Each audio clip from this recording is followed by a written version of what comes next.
Contract already na igirete na niambiriirie wira na ndigwiciria thini wa mau kwina kundu kugukorwo kwina compensation ni tondu barabara icio ni njarie undu bara igwakika hatari uhoro wa compensation.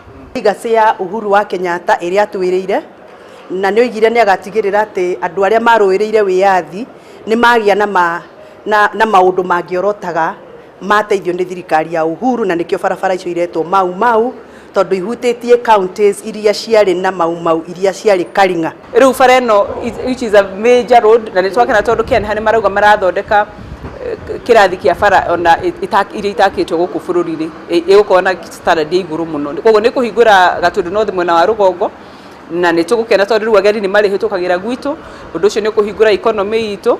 Is been undertaken by China Wuyi at a cost of 4.2 billion shillings. It's a 105 kilometer. It's a 30 months period contract, which contract started in April.